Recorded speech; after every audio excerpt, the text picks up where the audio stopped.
اللہ اللہ اللہ۔ السلام علیکم ورحمۃ اللہ وبرکاتہ۔ الحمد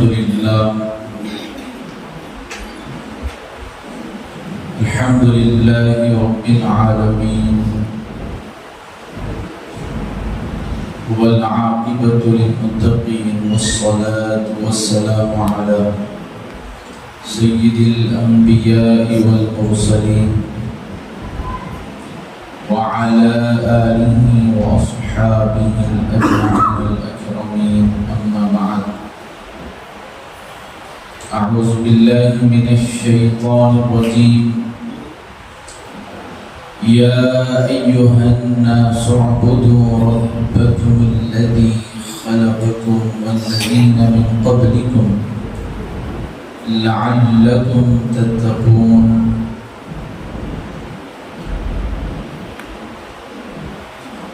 قال رسول الله صلى الله عليه وسلم: الإيمان معرفة بالقلب وقول باللسان وعمل بالأركان. قال أبو الصلت: لو قرئ هذا الإسناد على مجنون لبرأ.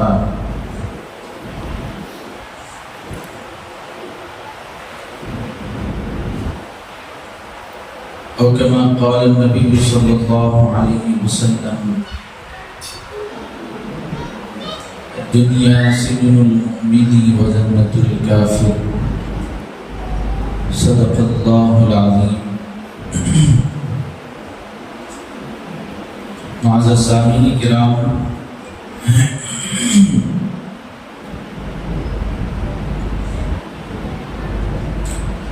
اللہ رب الجلال تمام خلق انسانی سے مخاطب ہو کر فرما رہا ہے: یا ایھا الناس، اے لوگو، اعبدوا ربکم،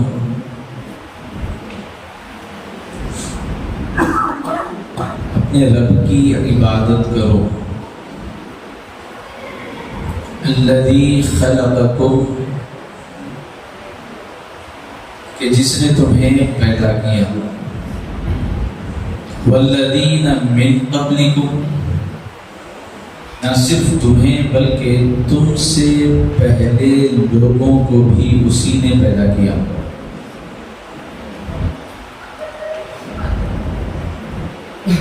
لعلکم تتقون، تاکہ تم اللہ کے محبوب بن جاؤ، اللہ کے مقرب بن جاؤ، اللہ کی بارگاہ میں تمہارا ایک مقام، تمہارا ایک مرتبہ ہو جائے.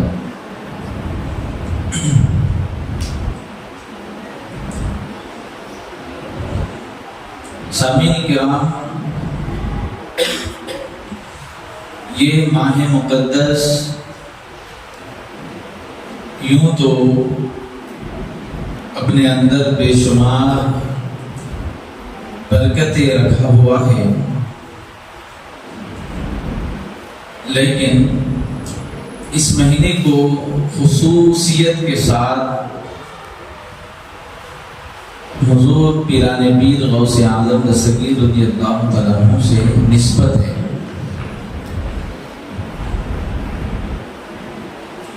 اس کو پیران پیر کا مہینہ بھی کہتے ہیں. 11ویں شریف کا مہینہ بھی کہا جاتا ہے. غرض یہی ہوتی ہے کہ حضرت عبدالقادر جیلانی رحمۃ اللہ تعالیٰ علیہ سے اس مہینے کو منسوب کیا جاتا ہے، اور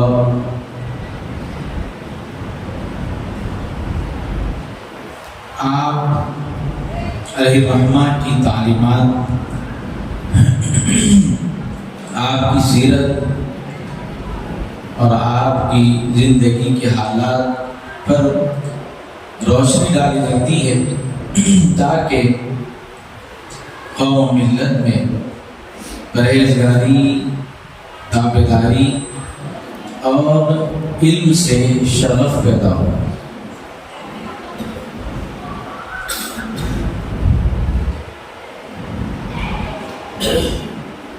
اللہ تعالیٰ نے قرآن مقدس میں علم اور تقوی کو بہت قریب بیان فرمایا ہے، بلکہ علم کے ساتھ اللہ نے تقوی کا ذکر فرمایا ہے۔ یہ ہم نے پہلے بھی عرض کیا ہے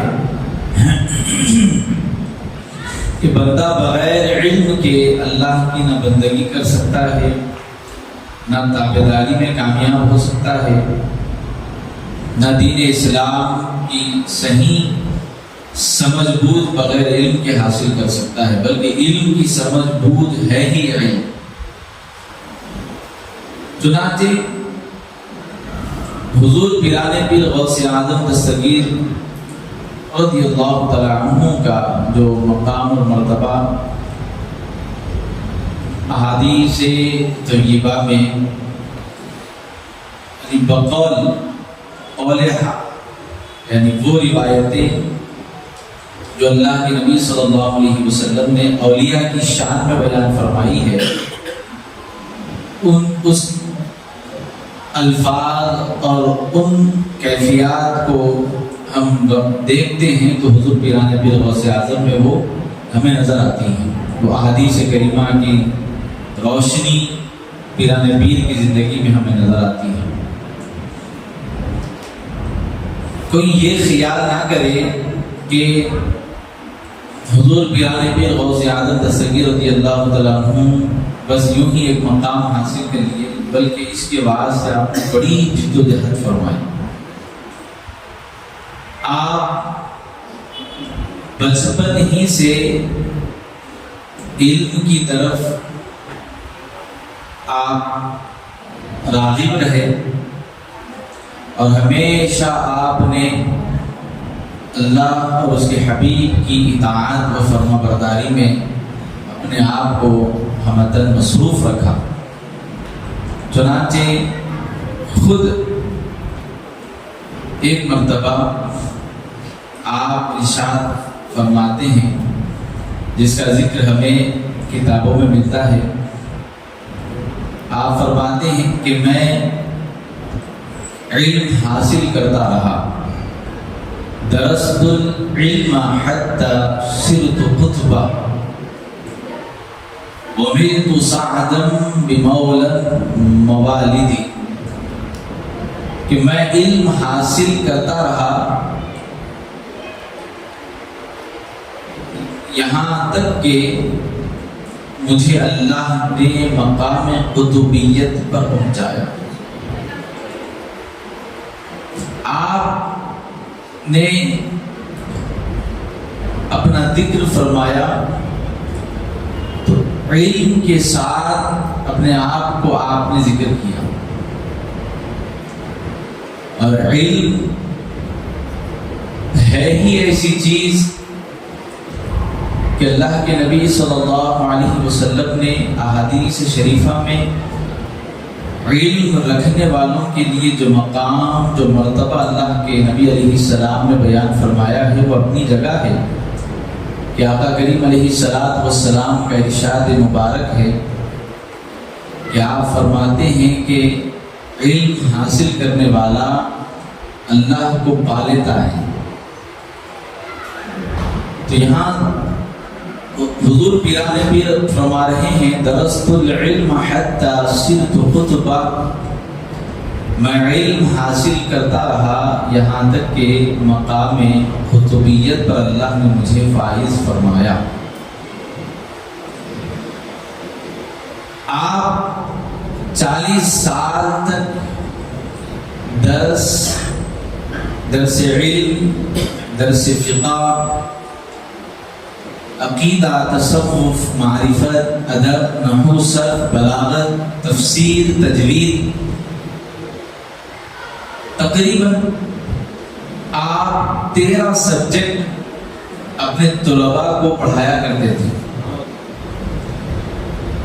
عام طور پر حضور پیران پیر غوث اعظم دستگیر رضی اللہ تعالیٰ عنہ کو صرف لوگوں نے کرامتی طور پر دیکھا ہے، یعنی کثرت سے صرف حضور پیران پیر غوث اعظم کی کرامتوں کا ذکر ہوتا ہے، لیکن حضرت عبد القادر جیلانی رحمۃ اللہ تعالیٰ علیہ کی علمی خدمات پر بہت کم گفتگو کی جاتی ہے۔ آپ کا علم دین کے معاملے میں جو خدمات آپ کی رہی ہے، حقیقت اگر دیکھا جائے تو وہ کرامات سے بڑھ کر جس چیز سے لوگوں نے آپ کی ذات سے فائدہ اٹھایا ہے وہ آپ کا علم ہے۔ اور آج انشاءاللہ اسی پر ہم گفتگو کریں گے کہ آپ کا علمی مقام کیا ہے، اور آج ہمیں آپ کی دی گئی تعلیمات کے موافق کیسی زندگی گزارنا چاہیے۔ چنانچہ 40 سال تک آپ خطاب فرماتے ہیں، آپ کی مجلس میں 70,000 سے زائد لوگ جمع ہوتے ہیں۔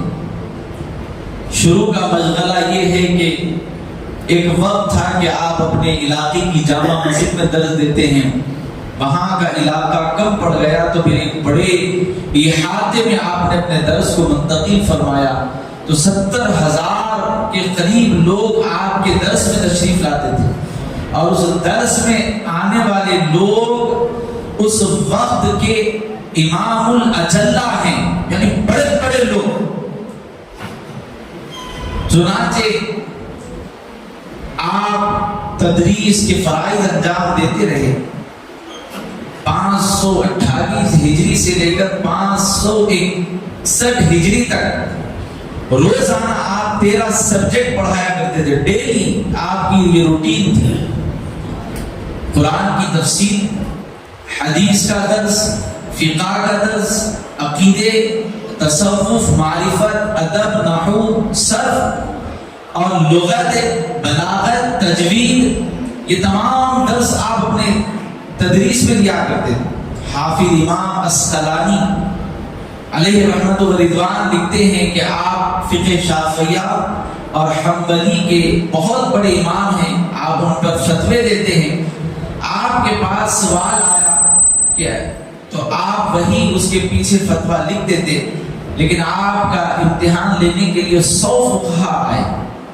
دوران گفتگو سب نے فرماتے ہیں کہ حضرت امام اسقلانی رحمۃ اللہ علیہ، غوث پاک رحمۃ اللہ علیہ کے پاس 100 لوگ آئے کراس کوشچنز کرنے کے لیے، تو آپ نے ان کے سوال کے جوابات دیے، یہاں تک کہ حال یہ ہوا کہ آخر انہوں نے رش کھا کر اپنے اوپر کا لباس پھاڑ لیا۔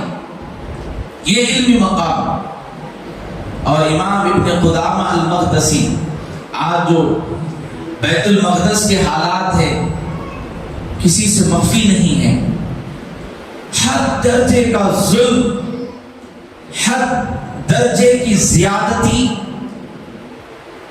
مظلوم اہل فلسطین پر صرف مسلمان ہونے کی وجہ سے کیا جا رہا ہے، جبکہ حالات کیا ہے تاریخ اٹھا کر دیکھیں، انہی اسرائیلیوں کو یہی مسلمانوں نے پناہ دی تھی۔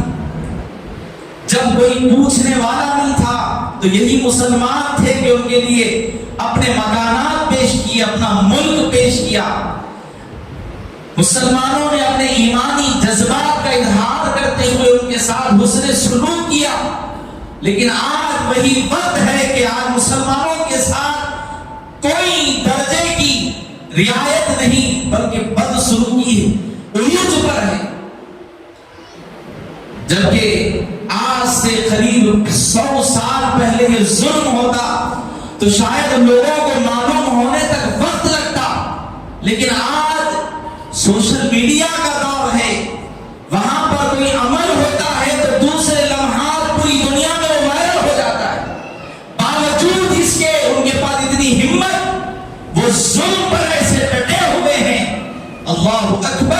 کہ ان کو معلوم ہے، اس بات کا علم ہے کہ ہمارے ظلم کو پوری دنیا دیکھ رہی ہے، اس کے باوجود بھی وہ ظلم کرنے میں ذرا برابر بھی پیچھے نہیں ہٹ رہے ہیں۔ کیا معلوم یہاں پر کہیں نہ کہیں ہمارے اندر کمزوری ہے، ہمارے اندر کمزوری ہے۔ ہم نے اپنے مقام، اپنے مرتبے کو شاید آج نہیں سمجھا ہے۔ اللہ نے ایمان کی جو برکتیں رکھی ہے، وہ برکتیں آج ہمارے درمیان ختم ہو چکی ہے، بلکہ دور دور تک نظر نہیں آتی۔ اس کی بہت بڑی وجہ علم ہے، علم سے دوری ہے، علم سے لاپرواہی ہے۔ اپنی اولاد کو دنیا سکھانے کے خاطر لاکھوں روپے خرچ کرنے والا باپ اپنی اولاد کے لیے دین کو ترجیح نہیں دے رہا ہے، بلکہ آج دین ہمارے وقتوں میں آج اسپیشل وقت صرف دین کے لیے تھوڑا سا وقت ہے۔ ایک آدھا گھنٹہ اگر آپ اچھا پڑھا لیے تو بس، جبکہ دنیاوی تعلیم کے لیے اسکول کے 8 گھنٹے، پھر اس کے بعد انسٹیٹیوشن کے 4 گھنٹے بھی کم نظر آتے ہیں، لیکن دین کا معاملہ آیا تو اپنی اولاد کے لیے ہم یہ ترجیح دے رہے ہیں۔ دیکھو حضور پیران پیر غوث اعظم دستگیر رضی اللہ تعالیٰ عنہ کیسی خدمت انجام دی ہے۔ آپ کی علمی خدمات، امام ابن قدامہ المقدسی، یہ فقہ حنبلی کے بہت بڑے امام ہیں، انہوں نے کتاب لکھی المغنی۔ آج اس زمانے میں جو کتاب لکھی تھی المغنی، آج اس کتاب کا ٹرانسلیٹ کیا گیا ہے قریب 8-10 سال کے اندر، تو 15 جلدوں میں یہ کتاب لکھی گئی۔ صرف اس کی آپ نے کتاب لکھی کیا ہے، اس کو سمجھانے بیٹھے ہیں تو 15 والیوم 15 جلدیں کم پڑ گئی۔ اور اس کی ایک شرح ہے المختصر الخرقی، جس کو امام ابو قاسم نے لکھا۔ امام ابو قاسم اور عبد الغنی المقدسی یہ دونوں پیران پیر غوث اعظم کے شاگرد ہیں۔ غوث اعظم کی زندگی کے آخری ایام میں آپ کے پاس علم دین حاصل کرنے کے لیے آئے تھے۔ چند ایام آپ کی صحبت بافیض میں انہوں نے وقت گزارا تھا۔ 561 ہجری اور تقریباً 39 یا 49 دن، قریب 39 یا 49 ڈیز انہوں نے پیران پیر غوث پاک رحمۃ اللہ علیہ کی بارگاہ میں بیٹھ کر علم دین حاصل کیا تھا۔ ان 50 کم و بیش 50 دنوں کی برکت یہ تھی، انہوں نے کتاب لکھی المغنی، جس کی شرح کرنے کے واسطے بیٹھے تو 15 جلدیں کم پڑ گئی۔ اللہ اکبر، کیا علم حضرت پیران پیر غوث اعظم نے قوم کو دیا۔ اور اسی مختصر ایام میں ابو القاسم علیہ الرحمہ نے المختصر الخرقی نامی کتاب لکھی۔ انہوں نے المغنی لکھی، انہوں نے المختصر الخرقی کتاب لکھی۔ علم حاصل کرنے کے بعد اس کی آپ نے تحریر فرمائی۔ عبد الغنی المقدسی الہدایہ کے نام سے کتاب لکھتے ہیں، جو فقہ حنبلی کی بہت بڑی کتاب مانی جاتی ہے۔ ہر سال 3000 علماء پیران پیر کے درس سے فارغ ہو کر نکلتے تھے۔ اور آپ جانتے ہیں دنیا سلطان صلاح الدین ایوبی فاتح بیت المقدس جسے دنیا کہتی ہے، جنہوں نے بیت المقدس پر اسلام کا جھنڈا لہرایا تھا، صلاح الدین ایوبی علیہ رحمت و رضوان، حضرت پیران پیر غوث اعظم کی زندگی کی خدمات اتنی بڑی خدمات رہی ہے کہ جب سلطان صلاح الدین ایوبی بیت المقدس فتح کرنے کے لیے نکلے تو آپ کے شرکاء میں، آپ کے ساتھیوں میں، آپ کی سنگت میں جن لوگوں نے بیت المقدس کے لیے خدمت انجام دی ہے، ان میں تقریباً 200 سے زائد لوگ پیران پیر کے شاگرد تھے۔ تو کیا پتا چل رہا ہے، ہمارے اسلام جب کبھی خدمت کرتے تو صرف اپنی ذات کی حد تک وہ خدمت نہ رہتی۔ جیسے آج اگر ہم کسی کی طرف علم پہنچاتے ہیں تو ہم علم حاصل کرنے کے بعد اپنی حد تک وہ علم پہنچاتے تو اس طرح دیانتداری کے ساتھ پہنچاتے کہ لینے والا دنیا میں جہاں جاتا اس علم کی روشنی کو پھیلاتا۔ آج ہمارے درمیان مجاہد نہیں ہے، آج ہمارے نوجوان صرف اور صرف دنیا کی مشغلت اور دنیا کی محبت اور دنیاوی معاملات میں ایسے ملوث ہیں کہ مسجدیں ویران ہیں، مسجدیں ویران ہیں اور ہمارے بازار گرم ہیں۔ پھر ہم کہتے ہیں کہ بھائی ہمارے اوپر ظلم ہو رہا ہے۔ یقین جانیے جو پیشانی اللہ کی بارگاہ میں نہ جھکے گی، کیا اس کو اللہ عزت سے نوازے گا؟ ہم رسول اللہ کی تعلیمات کو چھوڑے ہوئے ہیں، پھر امید یہ کرتے ہیں کہ ہمیں عزت سے نوازا جائے۔ عزت نہیں مل سکتی، عزت تو مدینے والے مصطفیٰ کی غلامی کے ساتھ منسلک ہے۔ ہماری پہچان مدینے والے مصطفیٰ سے ہے، ہمارا وقار ایک اللہ کو ماننے والے ہیں، اسی وجہ سے ہے۔ آج کیوں پر ظلم و زیادتی کی جا رہی ہے؟ کیونکہ انہوں نے کلمہ پڑھا ہے لا الہ الا اللہ محمد رسول اللہ کا۔ آج ضرورت ہے اس بات کی کہ ہم علم کی طرف آئے، رسول اللہ کی سنتوں کی طرف آئے، اپنے ایمان کو مضبوط کرے۔ اگر آج بھی ہم اپنے آپ کو مضبوط نہیں کریں گے، وہ وقت دور نہیں ہے۔ ایک وقت تھا عراق دنیا کا سب سے بڑا ملک مانا جاتا تھا، لیکن آج آپ حالات دیکھیں گے کتنے برے حالات ہیں۔ بہترین لباس پہنے ہوئے خوبصورت لوگ ہاتھ پھیلائے ہوئے نظر آتے ہیں، بھیڑ بنتے ہوئے نظر آتے ہیں۔ یہ حقیقت ہے میرے بھائی، کوئی چھپی ڈھکی بات نہیں ہے۔ کبھی موقع ملے تو عراق کا سفر کر کے دیکھنا، جس پیرانے پیر کے وسیلے سے لوگ پوری دنیا فخر کرتی ہے، آج اس ملک کے کیا حالات بنے ہوئے ہیں۔ اگر آج ہم ہوش کے ناخن نہیں لیے تو وہ وقت دور نہیں ہے کہ ہم پر بھی تنگ کر، ہمارا ملک بھی ہمارے لیے تنگ کر دیا جائے۔ آج ہوش کے ناخن لینے کی ضرورت ہے۔ مسجد اقصی کا ہر خطہ اور فلسطین کا ہر مسلمان پوری دنیا کو یہ پیغام دے رہا ہے کہ دیکھو ہم تو مختصر رہ کر مسجد اقصی کے لیے اپنی جانیں گنوا کر بھی ہم ڈٹے ہیں، لیکن لوگوں تم راحتوں کی زندگی گزار رہے ہو، تم آرام دہ بستروں پر سو رہے ہو، تمہارے لیے گرم گرم کھانے میسر ہے، ہمارے لیے تو پینے کا پانی بھی میسر نہیں ہے، تو تم کیا اسلام کے لیے قربانیاں پیش کر رہے ہو؟ آج ایک جہدی کی ضرورت ہے، ایک ساتھ مل کر مقابلہ کرنے کی ضرورت ہے، لڑنے کی نہیں، مقابلہ کی ضرورت ہے۔ اور مقابلہ سے لڑائی سے نہیں ہوتا، قلم سے جو مقابلہ ہوتا ہے وہ بہت مضبوط ہوتا ہے۔ اور اپنے آپ کو اگر منوانا ہے تو علم کے ذریعے منوایا جا سکتا ہے، اور علم ہی بندے کو مقام دلاتا ہے۔ اللہ کی بارگاہ میں بھی بندے کو جو مقام ملتا ہے علم سے ملتا ہے۔ اللہ فرما رہا ہے اے لوگو اس کی عبادت کرو، اس لیے کہ اس نے تمہیں پیدا کیا ہے، اور اس خلقکم والذین من قبلکم، اور تم سے پہلے والوں کو بھی پیدا کیا، لعلکم تتقون، تاکہ تم پرہیزگار بن جاؤ۔ اپنے آپ کو تیار کرو، علم کی روشنی میں تیار کرو۔ ہم یہ نہیں کہہ رہے ہیں کہ آپ کو نکل کے لوگوں پہ لڑنا ہے، کسی کو مارنا ہے، نہیں۔ ہم یہ کہہ رہے ہیں کہ آپ اپنے آپ میں مضبوط بنیے، ایک جہتی کا اظہار کریے۔ آج حالات بہت برے ہیں، بہت برے حالات ہیں۔ وقت کے ساتھ اگر ہم ہوش کے ناخن نہیں لیے تو میرے بھائی بہت پچھتانا پڑے گا۔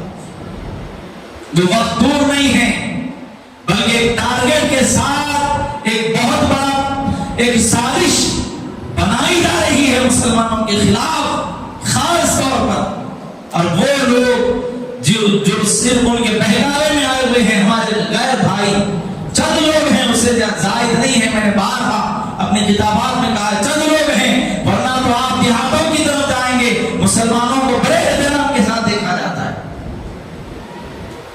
ایک مقام پر نماز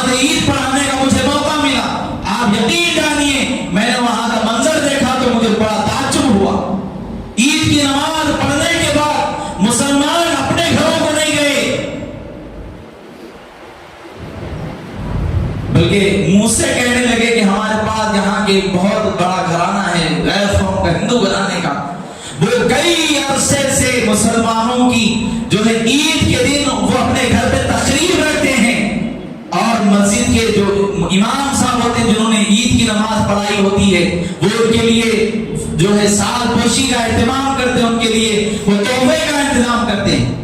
تو میں نے سنا اور میں نے اپنی آنکھوں سے دیکھا، وہ ننگے پیر تقریباً 500 میٹر دور ان کا مکان ہے، ننگے پاؤں پوری فیملی کے ساتھ روڈ پر کھڑے ہیں اور پورے مسلمانوں کا استقبال کر کے بول رہے ہیں عید مبارک، ہمارے گھر تشریف لائیے۔ وہ ننگے پیر جاتے ہیں، اپنے گھر میں بٹھاتے ہیں اور ان کی ضیافت کر رہے ہیں، کاجو بادام سے ضیافت کر رہے ہیں۔ پورے مسلمان ان کے گھر شیرخورما کھا رہے ہیں، پھر اس کے بعد بھی اپنے اپنے مکانات کی طرف جا رہے ہیں۔ ایسے ماحول ہمارے ہندوستان کا ہے کہ جہاں کے ہمارے بھائی ہمارا ایسا استقبال کرتے، لیکن چند لوگوں کی وجہ سے سب کو ہم بدنام بھی نہیں کر سکتے، لیکن جو بھی ہے مختصر ہی صحیح، لیکن ایک سازش یہ ہے کہ مسلمانوں کو دبایا جائے، مسلمانوں کو دبایا جائے۔ کیسے دبایا جائے؟ ان کے لیے تعلیم کے جو مراحل ہے ان کے لیے مہنگے سے مہنگے کر دیے جائیں تاکہ پڑھنے والے لوگ بھی ہیں تو وہ مختصر ہو جائے، پھر ان مختصر میں پھر گورنمنٹ پالیسیز اس کے اندر پھر جابوں کے معاملات پھر آپ اپنی نگاہوں سے دیکھ رہے ہیں۔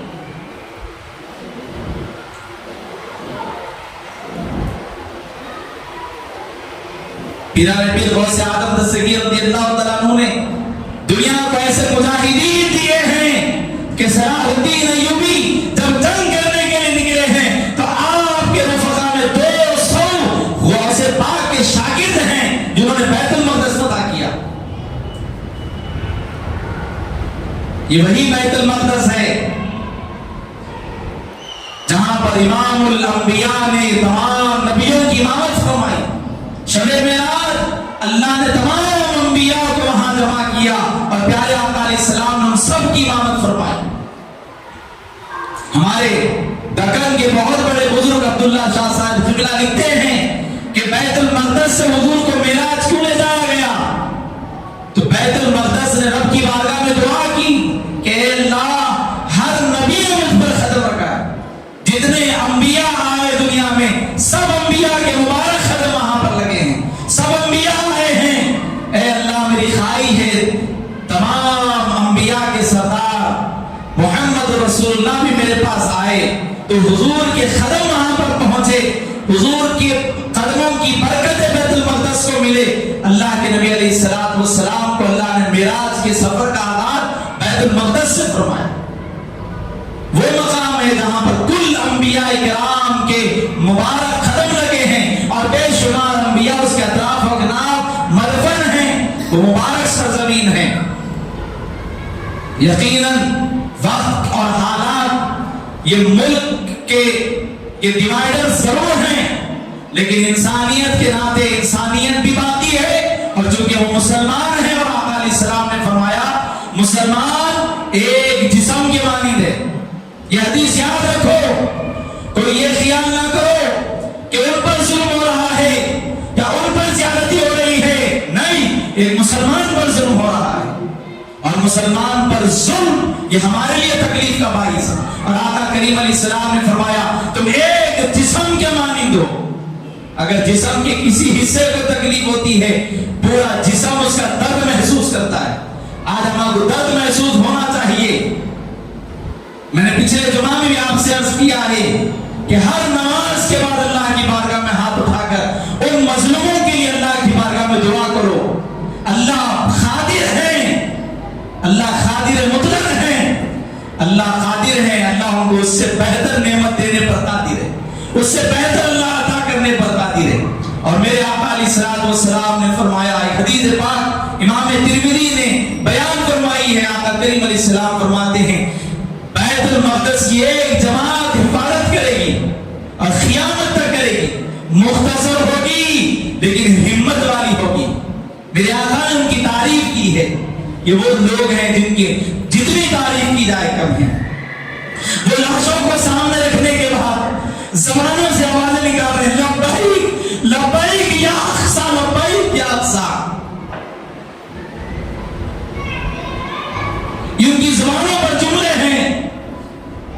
بیٹا کھڑا ہے تو باپ کی لاش سامنے ہے, لیکن زبان لڑکھڑا نہیں رہی ہے, بلکہ زبانوں سے کہا جا لبیک یا اقصی, اے اقصی ہم حاضر ہیں. یہ دو بیٹے کیا ہیں؟ ماں کہہ رہی ہے اللہ مجھے اور اولاد دیتا میں بیت المقدس پر فدا کر دیتا. یہ ان ماں کا حال ہے. ہمارا کیا حال ہے؟ ہم کیا کر رہے ہیں؟ ہمارے حالات کیا ہیں؟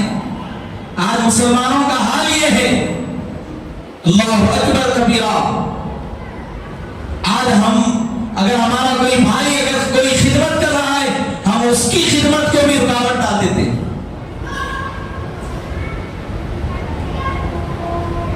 الحمدللہ یہ اللہ پاک کا کرم ہے. دیکھیں ذرائع ہر زمانے میں اللہ نے الگ رکھے ہیں, لیکن اس زمانے میں اللہ نے ہمیں ایک شیر دیا ہے. ہمارے حیدرآباد کو اللہ نے شیر دیا ہے, جن کے والد نے نام بھی اسد رکھا ہے. ہم ان ساتھ وہ ہمارے درمیان الحمدللہ بیٹھے ہوئے ہیں. یہ دکن کے شیر ہیں اور پورے حیدرآباد کو پورے ہندوستان میں بے باک اور ہمت والا دکن پوری دنیا میں جانا جاتا ہے. واللہ مسجد میں منبر رسول پہ بیٹھا ہوں, میں کوئی غلط بات نہیں کہتا. یو پی کے ایک بہت بڑی شخصیت ہے, ان سے میری ملاقات ہوئی اور ابھی بھی میرا ان سے تعلق ہے, اور وہ مجلس کا کام کرتے ہیں وہاں پر. وہ کہہ رہے تھے اپنے جملوں سے کہ بھائی آپ لوگ بہت خوش قسمت ہیں, بہت ہمت والے ہیں آپ. بولے وہ کیوں؟ بولے کہ آپ کو یہاں پر کوئی ڈراتا نہیں, دھمکاتا نہیں. کیوں؟ کیونکہ آپ کے پاس اسد صاحب ہے. اگر ہمارے پاس کوئی معاملہ ہو جائے تو ہمارے پاس آواز پہنچنے میں وقت لگے گا, لیکن آپ کے پاس کوئی ہنگامی کوئی معاملہ ہو جائے, اسد الدین اویسی صاحب اول وقت میں رہتے. الحمدللہ یہ ہمارے لیے باعث فخر ہے کہ ہم آپ کا خیر مقدم کرتے ہیں کہ ہمارا یہ کانسٹیٹیوٹ نامپلی ہے, اور الحمدللہ ہم ہمیشہ کی طرح انشاءاللہ مجلس کے ساتھ قدم بہ قدم ملا کر کھڑے ہیں. الحمدللہ میرے خاندان میں ہمارے صلاح الدین ایوبی, ہمارے اسد الدین اویسی صاحب کے والد صاحب سلطان صلاح الدین علیہ الرحمہ کے ساتھ ہمارے میرے خود دادا باپ بھائی آپ خدمت کرے ہیں, آپ کے ساتھ وقت گزارے ہیں. الحمدللہ ہم خاندانی مجلسی ہیں, لیکن مجلسی ہیں یہ کہہ کر نہیں, یہ ہمارے لیے فخر ہے کہ ہندوستان بلکہ دکن کے ہمارے حیدرآباد میں اگر ہماری آواز اگر کوئی ہے الحمدللہ وہ مجلس کی آواز ہے. ماں باقی ہم کسی کی توہین نہیں کرتے, لیکن جو ہے حقیقت وہ ہے. ہم اب بھی انشاءاللہ ان انتخابات میں بھی انشاءاللہ ہم ساتھ دیں گے, اور انشاءاللہ تعالی آپ بھی کو کامیاب دیکھیں گے انشاءاللہ. اللہ سے ہم یہ دعا کریں گے کہ اللہ آپ کو کامیاب کرے. الحمدللہ اسد الدین اویسی صاحب کی جانب سے 23 تاریخ کو دار السلام کے میدان میں فلسطین کے لیے ایک اجلاس کا انعقاد عمل میں لایا گیا. میں نے کل ہی اس کو دیکھا اور اس کے اندر باضابطہ یہ لفظ لکھے ہوئے تھے, یہ اجلاس بغرض انتخابات نہیں رہے گا. ہم انتخابات کے لیے نہیں بلا رہے عوام کو, نہ ہم اس کے اندر سیاست کی بات کرنا چاہ رہے ہیں. ہم صرف اور صرف ان مظلوموں کے لیے آواز اٹھانا چاہ رہے ہیں. یہ بہت بڑی بات ہے. یہ جملے اس کے اندر لکھے ہوئے ہیں ماشاء اللہ. تو ہمارا قائد پوری قوم کا درد رکھتا ہے. اللہ سلامت رکھے, اللہ ان کی نسلوں کو سلامت رکھے, اللہ ان کے بڑوں کی خدمات کے عوض اللہ ان کے درجات جنت میں بلند فرمائے. معزز سامعین کرام, آخر میں یہی عرض کروں گا کہ علم سے اپنے آپ کو جوڑے رکھے.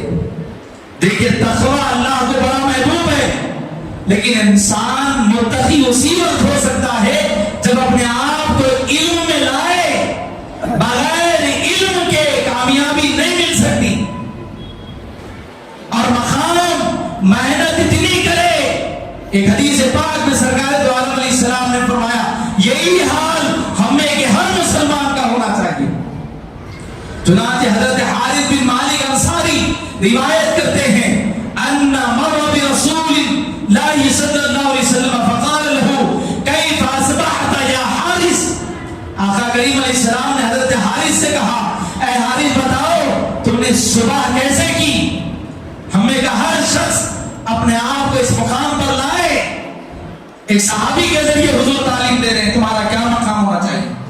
حضور نے کہا اے حارث بتاؤ تمہارا کیا حال ہے, تم نے صبح کیسے کی. قال اصبحت مؤمنا حقا. آپ نے کہا یا رسول اللہ میں نے سچے مومن کی طرح ایک بہترین مسلمان کی طرح میں نے صبح کی ہے. فقال انظر ما تقول فإن لكل شيء حقيقة فما حقيقة ایمانک. آقا کریم علیہ السلام نے جب پوچھا, انہوں نے کہا میں نے مومن کی طرح صبح کی ہے. تو حضور نے کہا اے حارث ہر شے کی کوئی نہ کوئی حقیقت ہوتی ہے, ہر شے کا کوئی نہ کوئی ایک مقام ہوتا ہے. تو بتا تمہارے ایمان کا کیا مقام ہے, تمہارے ایمان کی حقیقت کیا ہے. فما حقیقت ایمانک, بتاؤ تمہارے ایمان کی حقیقت کیا ہے. فقال عزفت نفسی عن الدنیا وازہرت لذلک اللیل واطمأن نہار. حضرت حارث کہتے ہیں یا رسول اللہ میری کیفیت یہ ہے کہ میرا نفس دنیا سے بے رغبت ہے, میرا نفس دنیا کی محبت میں ملوث نہیں ہے, میرا نفس دنیا کو نہیں چاہتا, میرا نفس دنیا کی محبت میں نہیں ہے. اور آپ کہتے ہیں میں راتوں کو بیدار ہوتا ہوں اور میں دن میں پیاسا یعنی روزے کی حالت میں ہوتا ہوں. اور آقا کریم علیہ الصلوۃ والسلام کہتے ہیں تو پھر بتا پھر تیری کیفیت کیا ہے. وَكَأَنِّي انظر إِلَىٰ عَرْشِ رَبِّي بَارِدًا. میری حال میری کیفیت یہاں تک پہنچی ہوئی ہے میرے رب کا عرش میری نگاہوں میں ہے. اللہ اللہ حقیقت ہے. اللہ کا کوئی اگر محبوب بن جاتا ہے اللہ اس کی نگاہوں سے پردے اٹھا دیتا ہے. جب پردے اٹھ جاتے ہیں اللہ کا عرش اس کو نظر آتا ہے. پھر آگے حضور نے کیا کہا, یہ بڑی تربیت والے جملے ہیں. آخر دو باتیں جو حضور نے کہا وَكَأَنِّي انظر إِلَىٰ أَهْلِ الْجَنَّةِ يَتَزَاوَرُونَ فِيهَا وَكَأَنِّي انظر إِلَىٰ أَهْلِ النَّارِ يَتَزَاوَرُونَ فِيهَا. کہتے ہیں یا رسول اللہ میری حالت یہ ہے میں اہل جنت کو جنت میں جاتے ہوئے دیکھو. بولی حشر ابھی قائم نہیں ہوا, ابھی حشر آنے والا ہے اور کس کو کیا ملے گا وہ تو ہمیں معلوم ہوگا. لیکن آپ بول رہے ہیں یا رسول اللہ اہل جنت جنت میں جانے سے دکھ رہا میرے کو, اور اہل نار یعنی جہنمی جہنم میں چیختے چلاتے جا رہے ہیں وہ بھی میرے کو نظر آ رہا. آقا نے کہا قال یا حارث, کہا اے حارث عرفت فلزم, اے حارث اس کو تھامے رکھ, اس کو تھامے رکھ, اس کو تھامے رکھ. 3 مرتبہ حضور نے کہا. اور یہ طبرانی, امام بہقی, امام ابن شیبہ نے اس حدیث کو بیان کیا ہے. صاحب غور کرو, جب کوئی اللہ کا محبوب مقرب بن جاتا ہے علم کی روشنی میں اور رسول اللہ کی اطاعت اللہ کی فرمانبرداری کے ساتھ جب بندہ رب کے قریب ہو جاتا ہے اللہ غصہ ہو جاتا ہے